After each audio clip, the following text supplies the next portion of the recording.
I was invited to a family dinner, and right there at the table, they informed me that I was no longer going on the family trip, for which I had paid nearly $15,000. "We gave your spot to your brother's fiancée," they said. "You have to understand." I smiled. Of course I understand perfectly, only they forgot one small detail. "Well, let's go." I was at my desk looking at quarterly sales reports when my phone vibrated. Mom appeared on the screen. I almost let it pass. Thursdays were always chaos at Apex Athletics, the sporting goods company where I worked as a regional sales manager. Between demanding clients, pending tasks, and people who believe everything was urgent yesterday, my head was spinning. At that hour, I was exhausted, but something made me answer. "What's up, Mom?" "Althea, I'm glad I caught you. Hey, are you free this Saturday afternoon? Your dad and I want you to come over for dinner around 6. "But what for?" She hung up before I could ask anything else. I stared at the phone with a strange feeling. My mom sounded excited, as if she were keeping a secret, and I didn't like it when my family got mysterious. It almost always meant a request was coming. I thought it had to do with the trip to France. In 2 weeks, we were leaving for Paris for a 10-day vacation that I had been putting together for months. The plan had been mine. I had killed myself working for the last 3 years, long weeks, unforgiving targets, and clients who talk to you as if they're doing you a favor. Finally, I had enough vacation days and some money saved up to give my family something beautiful. France had always been my dream. The food, the history, the museums. I had stayed up late searching for hotels, checking routes, buying tickets, and taking care of every detail so everything would go well. My parents, Elias and Beatrice, were already retired. My dad worked for years in construction until his back paid the price. My mom was an administrative assistant in an office, and then she was laid off when they downsized. Since then, they had been counting every penny, and I knew it. That's why I decided to pay for everything. Flights, hotels, meals, transfers, everything. It cost me nearly $15,000. It was a lot, yes, but I told myself it was worth it just to see them happy, without worries, without that look of wondering how they were going to make ends meet. My younger brother, Caspian, was also coming. He was 26 and still finding himself. He worked part-time at a grocery store and lived in a tiny apartment in a central area, one of those places where you can hear everything and nothing ever stays fixed. I was also covering his part of the trip because he couldn't afford something like that. Besides, I had been helping him with rent and car insurance for the last 2 years, not because I had money to burn, but because it hurt to see him sinking. Caspian wasn't bad. He just let himself drift, as if life were going to sort itself out on its own. And for about 8 months, he had been dating Sloane. I had seen Sloane a few times at barbecues, birthdays, and quick get-togethers. She was friendly when she wanted to be, but she had that way of speaking as if the whole world owed her something. She worked at a nail salon and always brought up the subject of fine things, expensive places, and what a woman deserves. Caspian was fascinated by her. He showed us photos on his phone, repeated how lucky he was, and his face lit up every time she sent him a message. On Saturday, I arrived at my parents' house in a quiet neighborhood of Chicago around 5:30. My mom opened the door with a huge smile, too big, that kind of smile that isn't about joy, but nerves. "My girl, I'm so glad you're here. Come in." My dad was in his usual armchair, with the TV off, as if waiting for the moment, and in the dining room, Caspian and Sloane were already there. They both looked at each other and then looked at me as if they were sharing a private joke that I wasn't part of. We sat down. The table was set with the fine china reserved for special days. That also set off an alarm. My mom didn't take out that china even for Christmas.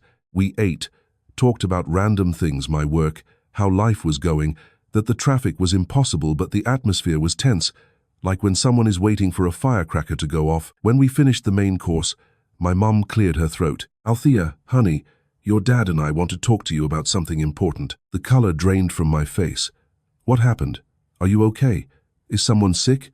No, nothing like that," my dad said, and his voice trembled a little. "It's about the trip." I felt relief, literally, as if a weight had been lifted from my chest. "Oh, okay, you scared me." My dad looked at my mom. My mom looked at her napkin as if the answer were there. "It's just that Sloane is going to come with us." I blinked, not understanding the problem. "Oh, well, that's great. She can buy her flight and we'll see about the hotel. If there's no room in the same one, she can find something nearby." Caspian settled into his chair. "Serious. The thing is, there are no seats left on that flight," my mom said softly. And the hotel is already full for those dates. I frowned. Well, she can fly another day and stay at another hotel. Paris always has options if you look in time. Caspian turned red, but not from embarrassment, from anger. I don't want Sloane to be in another hotel. I want her to be with me, in the same room. I looked at him, trying to stay calm. Okay, and what does that have to do with me? I mean, what do you want me to do? My mom inhaled as if she were preparing for an exam. We already talked about it, she said, and we decided that you shouldn't go. I didn't understand. Literally. What do you mean I shouldn't go? Well, yes, my dad said more directly. That way Sloane can have your room, and we don't have to move anything. I froze. Excuse me? My mom rushed in, wanting to soften it. Look, we already saw how to arrange ourselves. You and Caspian had 2 rooms booked, so your father and I will take those rooms. Caspian and Sloane will stay in the one that was for us. That way they aren't separated. I felt as if I had been punched in the stomach. It was hard to even breathe. Are you telling me that you're kicking me off the trip that I paid for? The 3 of them scowled as if I were saying something in bad taste. Althea, Caspian said with a coldness I didn't recognize. You earn good money. Don't exaggerate. Besides, you're always reminding us that you help the family. I stared at him, unable to believe it. Caspian, I paid for the whole trip, everything. Nearly $15,000. The silence that fell was heavy. My mom nervously adjusted her hair and then dropped the worst part, as if it were the most normal thing in the world. If you really want to go to France, you can buy another flight and find another hotel on your own. And they laughed. My dad let out an awkward little laugh. My mom covered her mouth as if it were a prank. Caspian smiled. Sloane tried to hide her smile with her hand, but it showed in her eyes. They really thought it was funny. I swallowed hard. I felt my face burning. I forced myself to smile. That smile that comes out when you don't want to cry right then and there. Yes, I understand. And I stayed seated for an hour, watching them get excited, talking about crepes, the Eiffel Tower, the photos at the Louvre, the restaurants Sloane wanted to visit to upload stories. It was as if I no longer existed. They had taken me out of their plan, and that was it. No one noticed when I stood up slowly. I grabbed my jacket and walked toward the door. Outside, the cool night air hit my face. My hands were shaking as I looked for my keys. I got into the car, breathed deeply, and drove to my apartment in a nicer part of the city with my head full of noise. I sat for a few minutes in the parking garage, looking at the steering wheel as if that would settle something inside me. Then I went up, opened the door, went in, and let myself cry. I cried until I had no more tears left. I fell asleep on the couch with my clothes on. On Sunday, I woke up with swollen eyes and a sore back from sleeping awkwardly. For a second, I remembered nothing. And then, like a wave, the dinner, the laughter, the phrase, "You're not going," crashed over me again. I felt nauseous. The phone vibrated on the side table. Again, Mom. A part of me wanted to ignore it, but another part, the part that still hoped for the best from them, thought, maybe they regretted it. Maybe they're going to apologize. I answered. Well, Althea, good. You're already awake, my mom said with a cheerful voice, as if nothing had happened yesterday. Hey, Caspian and Sloane want to have their engagement party when we get back, and we thought you could pay for it. I froze. What? They want to have it at a very beautiful French restaurant downtown, one called The Glass House. You know, one of those elegant ones. Sloane loves it, and we thought it would be a very lovely gesture on your part as the big sister. A gesture after kicking me off the trip I paid for. Ah, I said, and my voice came out too calm. Yes, sure, I'll happily pay for it. I knew you wouldn't fail us, my mom said, relieved. Sloane is going to be so excited. I stared at the wall and something inside me shifted. No, beautiful. Sure, just one thing, I said. Give me Sloane's number. I want to talk directly to her about what she wants for the party. How considerate you are, honey, my mom said, delighted. I'll send it to you right now. She hung up. I stayed with the phone in my hand, and for the first time since the dinner, I smiled. But it wasn't a happy smile. It was that smile that comes out when you finally understand something you've been denying for years. They didn't see me as a daughter or a sister. They saw me as a solution, as a credit card, as an ATM, and a plan occurred to me. First things first, I called the hotel in Paris and canceled the rooms I had reserved. All of them. The penalty was several $100s, about $800. My voice didn't even tremble. I paid and hung up, and it was as if a stone had been removed from my chest. Step 1. The next day, Sloane called me, just as my mom said, Hi, Althea. It's Sloane. Your mom gave me your number. I'm so excited about the party." "Me too," I said with a sweetness that, honestly, even surprised me. "Let's meet to talk about ideas so we can set it up right." "Yes, yes, yes. Can you meet at a cafe in the West Loop? There's one with great pastries." We agreed. I arrived early. I ordered a latte. I sat near the window. Sloane arrived on time with a designer bag that I knew cost more than Caspian earned in a month. She greeted me with an overly confident hug, as if we were intimates. "Seriously, thank you," she said. "I mean, I already knew you're the one who pays for everything in Caspian's family, so I thought this wouldn't be a problem." It burned inside me, but on the outside, I stayed the same. "Of course," I said. "Let's see, tell me, what do you have in mind?" Her eyes lit up. "I want something unforgettable, something people talk about for months."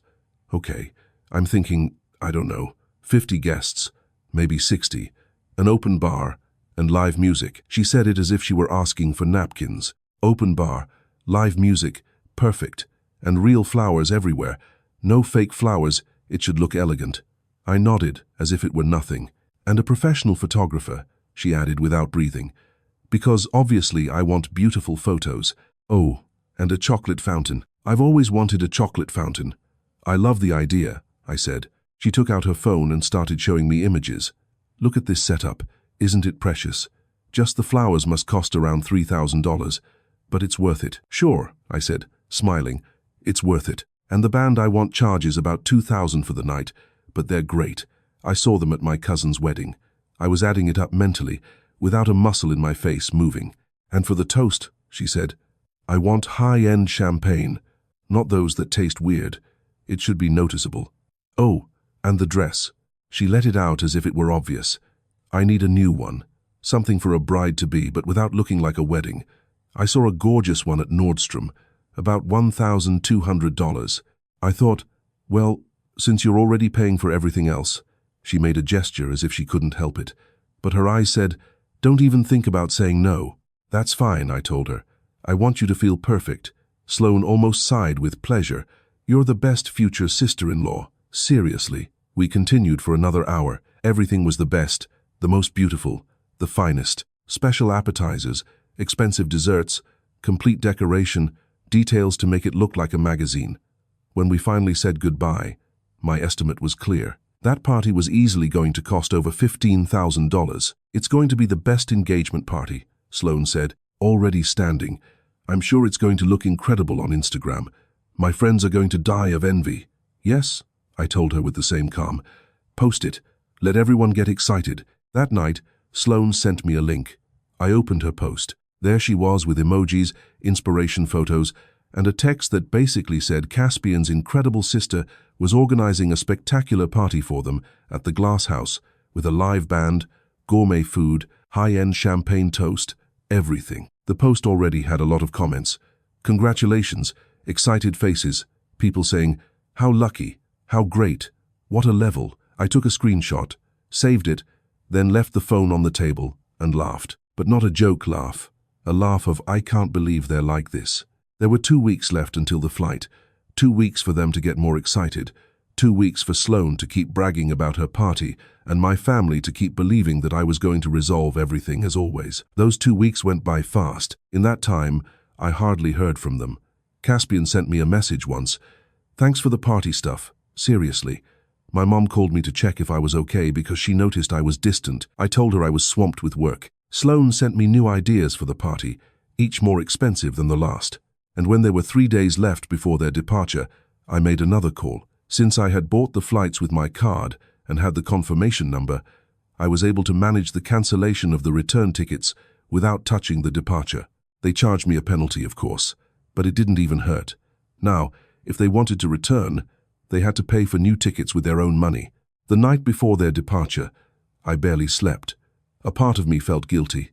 They were my parents. It was my brother.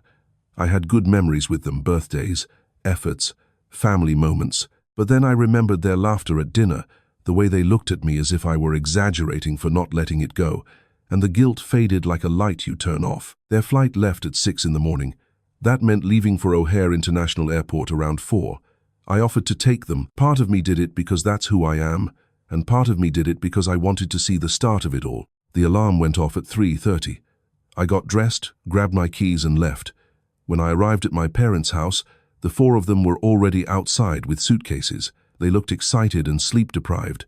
Sloane had a huge suitcase, one of those that looks like it's for moving. "Althea, you're an angel," my mom said, hugging me. "I can't believe you got up at this hour just to take us." "Anything for family," I said while opening the trunk. On the way, they didn't stop talking. My dad said he wanted to see the Eiffel Tower with his own eyes. My mom talked about museums and eating well. Caspian was excited about romantic dinners. Sloane kept repeating the photos, the stories, the outfits. We arrived at the airport and I helped them unload the bags. The departures area was full even at that hour. People dragging suitcases, sleepy eyes, announcements over loudspeakers. At that hour, the city was half empty, but the airport was already awake. "Are you sure you don't want to come in with us?" my mom asked.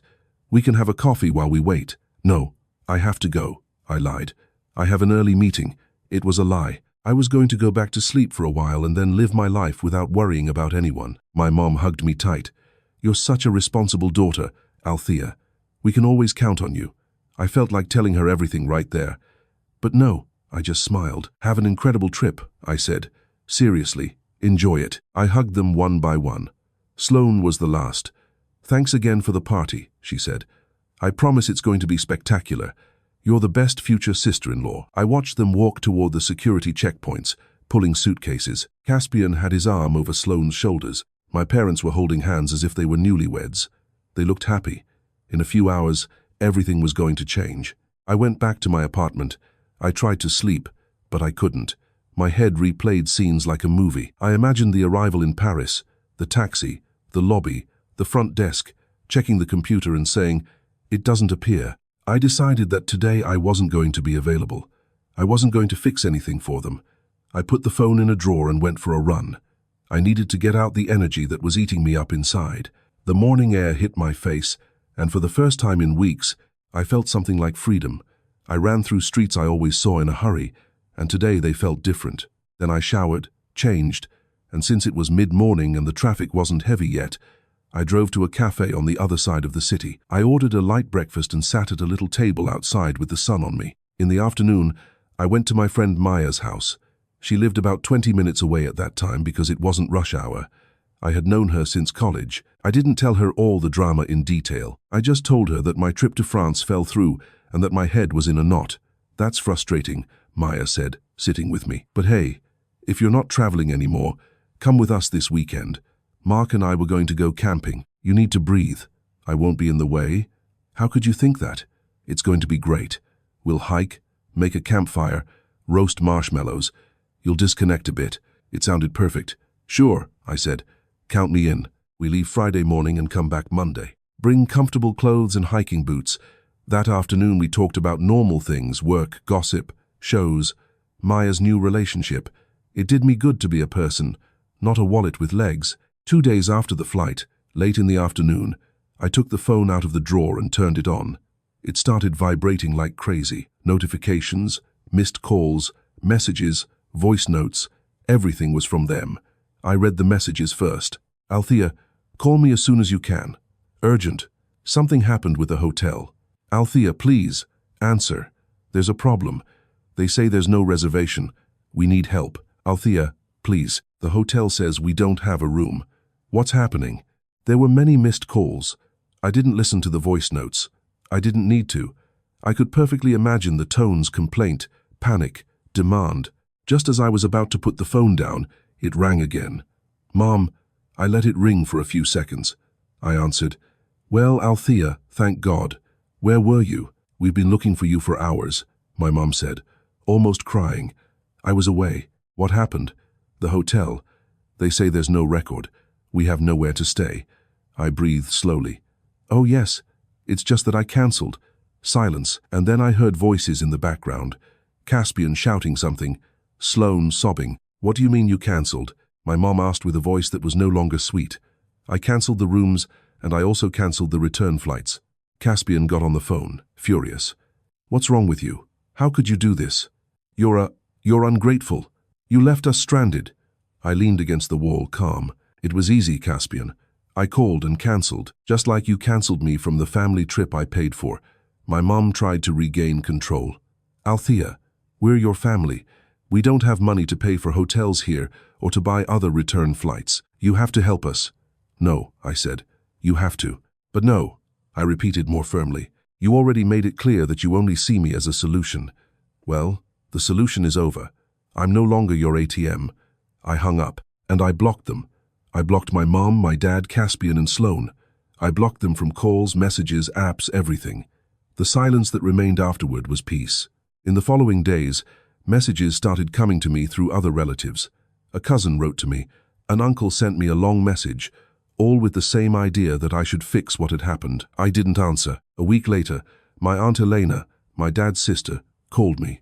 She had always been the sensible person in the family. Althea, my dear, what's going on? Your parents called me. They told me you left them in France and they don't understand why. I told her everything.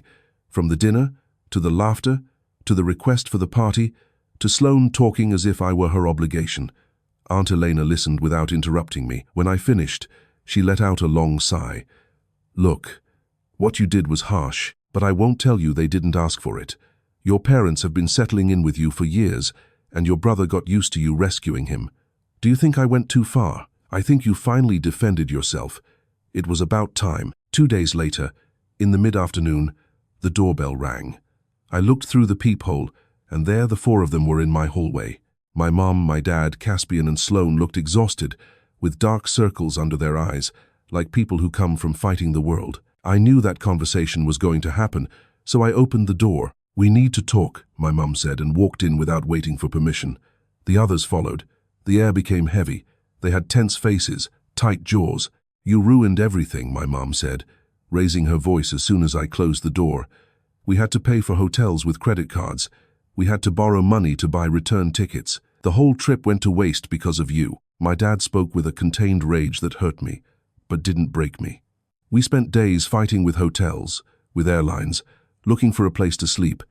Instead of enjoying it, it was a nightmare. Caspian stepped forward and pointed his finger, trembling with anger. And after this, don't even dream that we're going to invite you to the engagement party. You aren't welcome. A laugh escaped me. Not because it was funny, but because it was absurd. Caspian, I said, I never planned to pay for that party. Never. Sloan turned pale. What do you mean, no? You said yes. You promised me. I lied, I said without raising my voice. Just as you lied to me about the family trip, you invited me to dinner just to inform me that you were going to take me out of something I paid for. Sloan opened her mouth desperately. I already told everyone. I posted it. I invited 50 people. I told them about the band, the place. What am I going to do? I shrugged. Well, now it's your turn to figure it out. My mom approached with that face of, please think of us. Althea, you can't be serious. We're family, you have to help. I looked at her calmly. I don't have to do anything. I'm tired. I'm tired of being the one who pays, the one who fixes, the one who resolves. I'm tired of being treated as if my life doesn't matter while my money does. They stood still, as if they really didn't recognize me. My dad blinked several times. Caspian tightened his lips. Sloan appeared on the verge of tears, and I realized something. They were surprised. They really had believed that I would always say yes. I walked toward the door and opened it. The talk is over. They didn't move. My mom tried to say something. I didn't let her. I guided them toward the hallway without violence, but firmly, step by step, until all 4 were outside. When you're ready to truly apologize, we'll talk, I said. In the meantime, don't look for me. I closed the door, locked it, leaned against the wood, and heard murmurs and complaints on the other side. They stayed for a while arguing until they finally left. The following week, I got an email from Caspian. It said that because of my behavior and what I did to them in France, they had decided to temporarily cut contact with me, that I shouldn't look for them, and when I was ready to fix it and apologize, maybe they would consider me. I read it twice and then I deleted it. Instead of feeling sad, I felt relief, a strange relief, like when you take off a backpack you didn't know you were carrying every day. That weekend I went camping with Maya and Mark. We went to Devil's Lake. We walked along trails. I breathed cold mountain air. I sat by a campfire. We roasted marshmallows, drank hot coffee, and stayed looking at the star-filled sky. 3 days. 3 days without thinking about my family, without feeling guilt, without checking the phone every 5 minutes in case something happened. When I went back to work the following week, I walked in with an energy that even I didn't recognize. I focused, moved projects forward, closed tasks that I had been dragging. A few weeks later, my boss called me into her office. "Althea," she said, "I've noticed your work. You've been very solid. How would you feel about a promotion to Senior Regional Director? It comes with a 30% raise." I felt my chest open up as if finally my life were moving forward without being held back. "I would feel very good," I said, and I smiled. "Now for real. Perfect. We'll make it official soon." A few months later, Aunt Elena spoke to me again. "Let me tell you something," she said. "Caspian and Sloane had their engagement party last weekend." "Oh yeah? And how did it go?" "At your parents' house," she told me, and a light laugh escaped her. "Your mum made sandwiches. She bought a large cake at the grocery store. It was something very simple." Sloane looked disappointed, honestly. I didn't say anything. I only felt a small, silent satisfaction, like when the world finally puts things in their place. "And another thing," my aunt added, "your parents said you didn't go because of inappropriate behavior. People were confused. No one understood." "Okay," I said. "That was 6 months ago. I'm fine. I'm better than I've been in years. With my promotion, I earn more than before, and for the first time, my money goes to things I want, not to paying for others' fires." I went on trips with friends twice, bought a decent car, and moved to a nicer apartment. My parents and my brother still believe that I'm the villain of the story, that I went too far. How could I? But I also know something else. If I hadn't taken a stand, nothing would have changed. They would have squeezed me until the last dollar, until the last day off, until the last drop of patience, and then they would have asked for more, as if it were an obligation. I'm not waiting for their apology. I'm busy living my life. Finally, without carrying people who only valued me for my wallet, I understood something that took me years to accept. Sometimes one confuses love with obligation and ends up believing that being a good daughter is enduring, keeping quiet, and paying so that everyone is happy. I also thought that if I gave more, someday they would value me differently. But when they laughed at me and treated me as if my place didn't matter, I finally saw the truth. My affection is indeed great, but it doesn't have to cost me my peace.